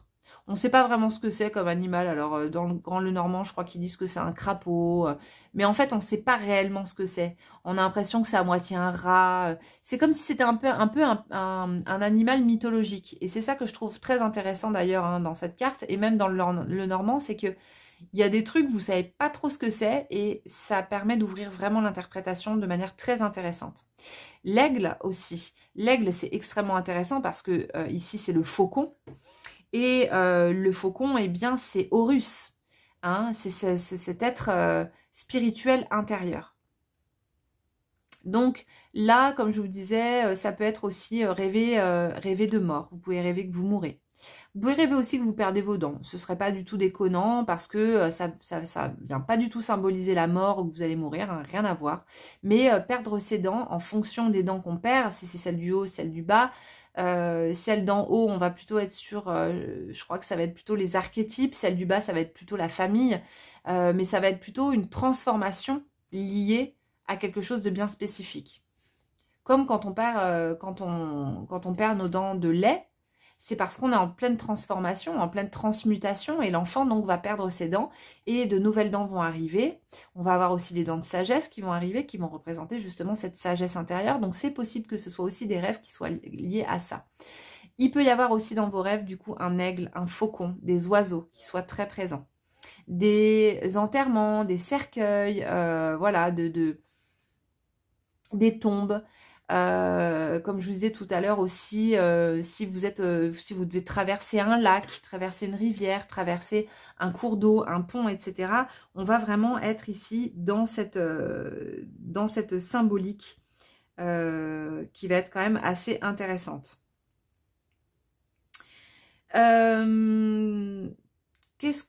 Bah écoutez, on va regarder déjà dans la tasse, hein, les symboles qu'on a. Donc comme d'habitude, quand je fais les interprétations dans le mar de café, regardez s'il y a des symboles que vous voyez et que moi je ne vois pas. Bah, c'est tout à fait normal parce que ça va être les projections de ce qu'on va faire, de ce qu'on va capter. Donc moi je me connecte plutôt à l'inconscient collectif, donc je vais capter des tendances générales. Mais vous, de manière à ce que la guidance soit plus personnalisée, vous allez voir des choses. Faites des recherches sur le symbole que vous allez voir et faites une analogie avec le tirage pour avoir des informations complémentaires. Alors, on sent que là, déjà, il y a beaucoup de matière dans la tasse. On a 2 yeux, on a une sorte de forme de salamandre. Alors, la salamandre, ce qui est bien, c'est qu'elle est dans les endroits qui sont sains. Donc ici, pour moi, la salamandre, elle vient vraiment... Je ne sais pas si vous la voyez bien, mais en fait, elle est juste ici, là, cette forme-là, qui est un petit peu en relief, mais je ne sais pas si vous allez bien la voir. La salamandre, elle se situe dans les endroits qui sont plutôt sains. C'est un personnage, enfin c'est justement un animal qui va être très lié à l'alchimie. Donc ici, en fait, il y a un besoin de renouveler les eaux de votre inconscient, de la matrice, etc. Donc encore une fois, si vous rêvez aussi à beaucoup d'eau, parce que là, en plus, dans la matière, il y a quand même beaucoup d'eau. Donc c'est possible que vous rêviez beaucoup d'eau. L'eau, ça ramène aux émotions, ça ramène aussi à la mer. À l'archétype de la mère, donc de votre propre mère. Donc quel est le lien avec votre mère? Est-ce qu'il n'y aurait pas des choses aussi à régler à ce niveau-là par rapport à la mère, hein? Pour justement, dans votre processus de transmutation actuel, peut-être aussi vous défaire de certaines choses ou de certaines emprises qui ont pu être présentes avec votre mère. C'est possible aussi. On va regarder dans la tasse.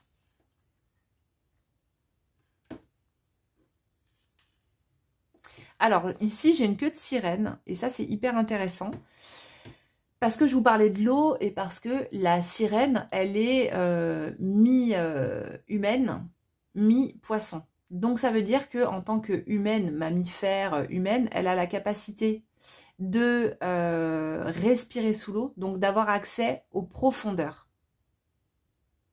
Donc, il y a vraiment ici une invitation à aller regarder ce qui se passe au niveau émotionnel pour vous. Vraiment au niveau de vos émotions.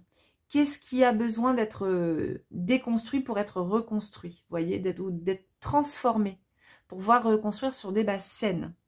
Pour moi, il y a vraiment quelque chose qui est en lien avec le fait de s'éloigner de quelqu'un qui ne vous fait pas du bien ou de quelque chose en vous-même qui ne vous fait pas du bien. Qui, quelque part, fait un peu barrage à votre évolution intérieure. Et donc, ça peut être aussi une émotion très forte hein, qui est encore très présente et dans laquelle vous sentez que vous êtes vraiment dedans. Ici, on a quand même beaucoup de matière au fond de la tasse. Vous sentez qu'en fait, c'est une émotion, peut-être une expérience que vous avez vécue qui a été très émotionnelle pour vous et qui, aujourd'hui, pourrait éventuellement bloquer un peu le processus d'évolution. Donc après, ça peut être beaucoup de choses. Hein, ça peut être un deuil qui n'est pas encore intégré, qui va certainement demander du temps. Mais en tout cas, je pense que dans vos rêves, il y a des messages qui vous invitent vraiment, hein, qui vous disent « remets-toi en chemin ». Ne reste pas là où tu en es, remets-toi en chemin. Élève-toi, monte les marches, construis tes marches. Hein, l'échelle de Jacob dans la symbolique, qui est cette échelle qui permet de s'élever au niveau de la conscience. Reprends tes outils pour forger ces marches, pour que tu puisses t'élever à nouveau. Tourne la roue. Tourner la roue, ça veut dire aussi, voilà, pas forcément faire fi du passé, intégrer le passé, mais aller de l'avant. Voilà, c'est cette expression, hein, la roue tourne, ça veut dire que les choses changent, les choses évoluent. Et là, il y a vraiment quelque chose qui demande chez vous à évoluer. Donc à savoir exactement ce que c'est, je ne sais pas, mais en tout cas, on va faire un petit tirage complémentaire avec le tarot de Jean Noblet. Alors, avant de commencer, je l'ai dit dans chacun des choix, mais ça me paraît important de le redire, c'est que ici, j'ai choisi d'utiliser le tarot de Jean Noblet pour une raison bien particulière. J'aurais pu utiliser le Dodal et le Madonier, mais bon, là, j'avais envie de travailler avec le Noblet. Parce que ce sont des tarots qui sont dits tarots sources. Alors, qu'est-ce que c'est que des tarots sources? Ce sont des tarots qui sont antérieurs à une certaine période, à une certaine époque, et qui ont encore été créés avec la connaissance des maîtres quartiers, des bâtisseurs des cathédrales, donc qui contiennent en eux des formes, des symboles, des couleurs, des images qui sont dites opératives, c'est-à-dire qu'elles vont avoir un effet sur l'inconscient juste en les regardant. Elles vont engrammer des choses dans l'inconscient juste en les regardant. Et on va retrouver d'ailleurs cet art dans les temples en Égypte où les images vont être également opératives. Et donc si vous faites un voyage en Égypte et que vous regardez ces images en conscience pendant un moment, elles vont continuer à infuser en vous et à participer à ce processus d'alchimie intérieure pendant un moment. Donc c'est des cartes moi que j'utilise par exemple le soir quand j'ai besoin de travailler sur certaines énergies intérieures, ben, je vais utiliser, par exemple, à une période où j'avais vraiment besoin de travailler sur l'énergie masculine, l'énergie de l'animus, j'ai beaucoup travaillé sur l'empereur, parce que moi, c'était une carte que j'aimais pas du tout. Et donc, j'ai médité dessus, j'ai dormi avec, et ça m'a beaucoup aidé, en fait, à me réconcilier avec l'énergie de l'empereur, avec cette énergie du père, du masculin, etc. Donc là, je vais les utiliser justement parce que le domaine des rêves est également un domaine opératif. Et après, on utilisera les hiéroglyphes qui, comme ces images, sont des images opératives. Alors, bien sûr, les hiéroglyphes qui ont été faits par les scribes de l'époque hein, et les sculpteurs, parce que là, sur des hiéroglyphes comme ceux-là, la forme, la géométrie n'est pas forcément la même que dans les temples, ok? Donc voilà. C'était la petite minute information. Alors, ici, transmuter, transmutation, se libérer de quelque chose, d'habitude, peut-être de mauvaises habitudes. Qu'est-ce qu'on a? On a la justice, on a le mat. Ah oui, il y a des rigidités peut-être aussi à lâcher pour avancer. C'est possible, on en a tous. Hein. Il n'y a aucun jugement quand je dis ça, des rigidités, on en a tous et toutes. Comme s'il y avait quelque chose aussi qui était campé sur ses positions un peu. Vous voyez? Il y a quelque chose à lâcher à ce niveau-là, à se détacher. Vous voyez, on a le mat qui quitte la justice pour aller vers l'arcane de l'amoureux, vers ce qui fait plaisir, vers la joie. Et dans ces habitudes, il pourrait y avoir justement, je vous parlais tout à l'heure, du fait par exemple de beaucoup contrôler au niveau de la nourriture par exemple. Et donc du coup, on rentre dans un processus où on profite même plus. On n'a même plus la joie de manger, de se nourrir, la joie de, par exemple, boire un verre de vin avec quelqu'un, etc. Comme s'il y avait quelque chose qui avait été coupé de ça. Ça peut être aussi, par exemple, sur des idéaux, comme, je sais pas, le véganisme, que j'approuve. J'ai été végane pendant longtemps, j'ai même été crudivore, vous voyez. Donc je peux vous dire que les extrêmes, je les ai bien expérimentés. Maintenant, je peux vous dire que quand il y a un petit verre qui passe, je suis pas la dernière, hein, ça c'est sûr. Mais ici, il peut y avoir des rigidités. Donc là, je donne un exemple. Par exemple, le véganisme, quand il est poussé vraiment à l'extrême, ou peut-être, parfois, on se coupe de plaisir qu'on aimerait se faire. Je sais pas, moi, manger une glace ou, je sais pas, une omelette, un truc comme ça. Et du coup, en fait, on en oublie d'aller vers la joie, d'aller vers ce qui nous fait plaisir. Vous voyez ? Il y a un chemin vers le plaisir pour moi qui est à retrouver pour vous. Et donc pour ça, derrière on a l'arcane du pendu. L'arcane du pendu, en fait, il se pose. Il prend le temps de la méditation, il prend le temps de réfléchir. Ok, il prend le temps de se demander, par exemple, et de toute manière, il n'a pas le choix aussi, de se dire, ok, à quel niveau est-ce que je me coupe du plaisir ? À quel endroit est-ce que j'ai des rigidités? Bien entendu, si ça vous parle, hein, les amis. Hein, c'est pas, il n'y a aucune injonction, aucune obligation. Mais voilà, à quel endroit est-ce que j'ai des rigidités? Et comment est-ce que je peux m'extirper de ces rigidités pour pouvoir aller vraiment sur quelque chose qui me met en joie? Et vous voyez, c'est marrant parce que ici, dans le tirage, On a ici la roue de fortune donc, qui se déplace en direction de la carte avec l'aigle. Ici, on a le mat qui se déplace en direction de l'arcane avec l'amoureux, où on a aussi un personnage ailé qui est juste au-dessus. Vous voyez? Aussi, sur l'arcane de l'amoureux, c'est aussi une carte de relation sociale. Donc, ça peut être aussi en lien avec quelqu'un. Et qui est cette personne? Qui est cette personne qu'on pourrait ramener à ce petit personnage ici mythologique qui correspond à quelque chose dont on a besoin de se débarrasser, qui ne nous fait pas de bien et donc on va essayer de faire en sorte de se défaire. Voilà. Donc ici, quel est le personnage au centre duquel on a besoin de se défaire? Est-ce que c'est une habitude? Est-ce que c'est quelqu'un dans la matière? Voilà. Et ça, c'est vraiment vous qui allez pouvoir le comprendre.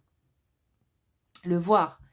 Il est possible aussi dans vos rêves, du coup, que vous rêviez, par exemple, de la voûte céleste, que vous rêviez de votre mère. Donc la voûte céleste, elle va représenter la déesse Nout, qui est justement une déesse maternelle, une grande déesse mère. Il est possible aussi que la mère apparaisse dans vos rêves. Il peut y avoir la sorcière, il peut y avoir des araignées qui apparaissent dans vos rêves également. Je vous le dis parce que tout à l'heure, c'est vrai qu'on est venu sur le sujet de la mère. Et donc ici, il y a aussi la justice qui peut représenter aussi une mère avec des rigidités, par exemple. Hein. Et ici, de se séparer en fait de ça pour aller vers quelque chose qui est beaucoup plus juste pour nous, beaucoup plus joyeux. Retrouver en tout cas, retrouver sa joie intérieure. Pour moi, il y a quelque chose de cet ordre-là dans ce tirage. Et quand vous allez transmuter, les marches que vous allez pouvoir commencer à grimper, justement, ce sont les marches qui vous mènent vers beaucoup plus de joie. Parce que vers beaucoup plus vous, en réalité. Donc, il peut y avoir aussi des escaliers que vous montez hein, dans vos rêves. C'est possible aussi qu'il y ait des escaliers. Et pour ça, pour voir aussi dans les prochaines semaines ce qui se passe, ce sera vraiment important et vraiment bien, si vous en avez envie bien entendu, de noter vos rêves pour voir un petit peu s'il y a des symboles qui apparaissent. Alors, moi on me dit toujours oui mais j'ai rêvé de ça, mais c'est parce que je l'ai dans la journée, je sais pas, moi j'ai rêvé de tel film parce que je l'ai regardé dans la journée. Oui mais en fait l'inconscient va se servir justement à la fois de ce que vous avez pu vivre dans la journée, mais à la fois du terreau de l'inconscient collectif et de votre inconscient personnel pour manifester, pour vous envoyer des rêves. Donc, même si là, vous avez vu quelques symboles, s'ils apparaissent dans votre rêve, ce ne sera pas pour rien. Voilà, ce sera pas... c'est pas au petit bonheur la chance, quoi. On va regarder avec les hiéroglyphes un petit peu ce qui sort.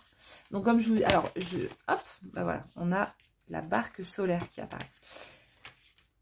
Alors, les hiéroglyphes, en égyptien et ancien, hiéroglyphes, ça se dit Medou Nedjer. Medou Nedjer, ça veut dire les paroles divines. Et donc, ces symboles, ces images sont comme des archétypes. Ce sont des images qui vivent dans l'inconscient collectif et qui vont du coup se retrouver dans les rêves et sur lesquels on va pouvoir faire une interprétation parce que, par exemple, Ré, la barque solaire, représente l'être qui, dans son incarnation, va à la fois plonger dans l'Amdouat, donc dans le monde de dedans pendant les 12 heures de la nuit, et ensuite va vivre sa vie durant les 12 heures de la journée. Donc il y a l'être qui, l'initié, qui est sur sa route, qui est sur son chemin. Ça vient aussi nous parler bien sûr de temps, et de notre lumière intérieure, mais ici, pour moi, c'est vraiment le fait de se mettre en chemin, de tourner cette roue pour qu'elle s'active.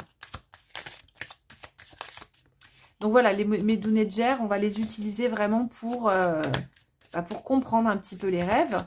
Et par exemple, si dans un rêve, on rêve d'une corbeille, par exemple, et on va regarder la symbolique de la corbeille, Neb en égyptien ancien, de ce hiéroglyphe, et ça va nous donner des indications sur le rêve.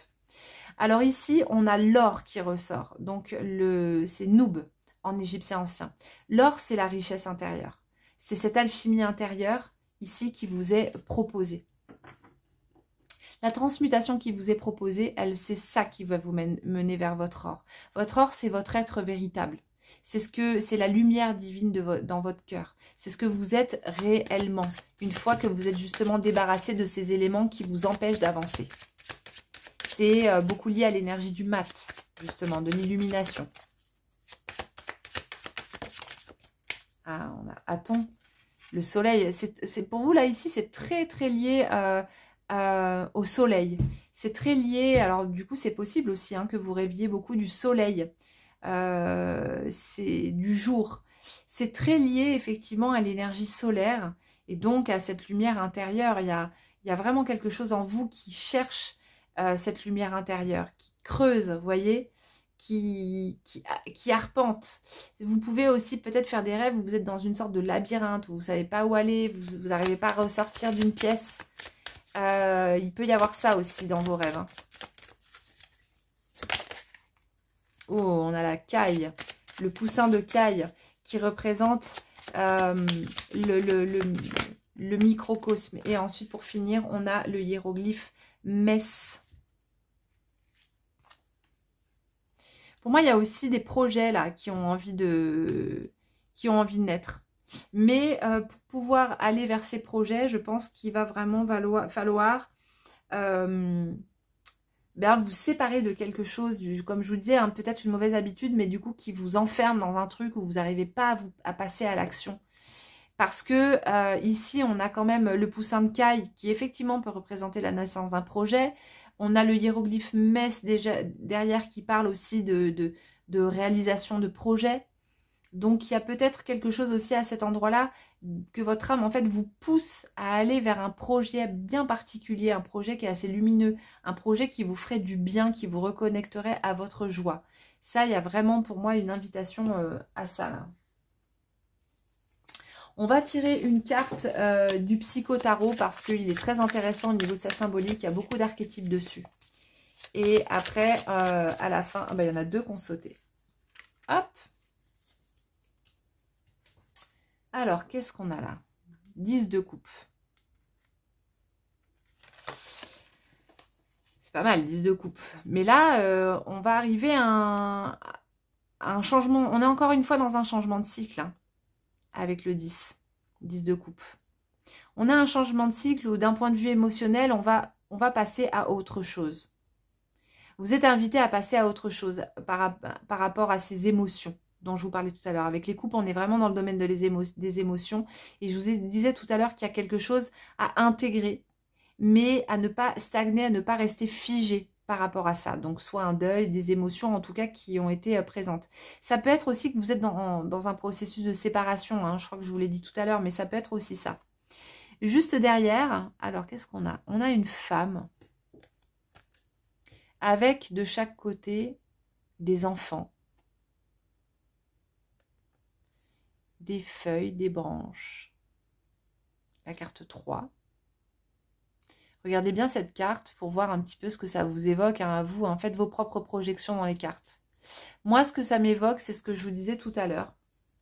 C'était aussi le fait non, je crois que c'était pas dans cette guidance, donc je vais me taire. J'allais vous parler d'autre chose.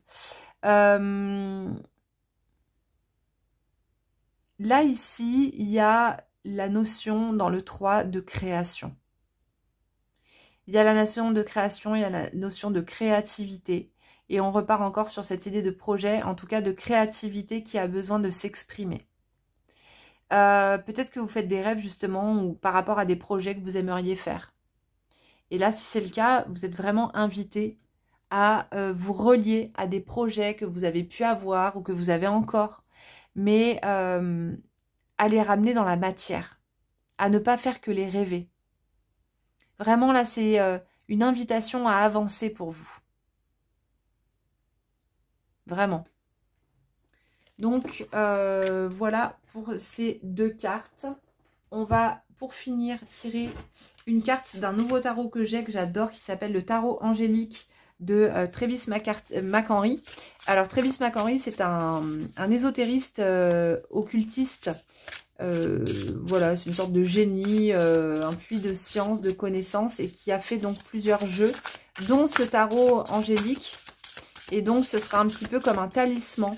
Si vous avez besoin d'aide dans ce processus alchimique que vous vivez, eh bien, on va regarder quel ange peut vous soutenir et à qui est-ce que vous pouvez faire appel pour ça. Manakel, Dieu qui seconde et entretient toutes choses.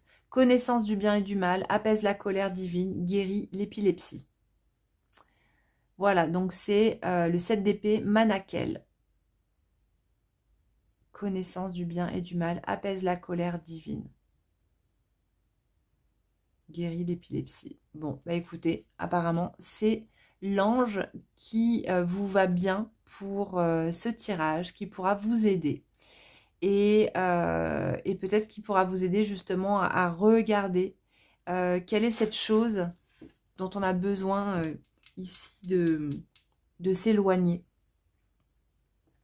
Si vous le contactez. Donc, vous pouvez vraiment l'appeler intérieurement en prière pour lui demander de l'aide et pour lui demander peut-être de vous apporter du discernement.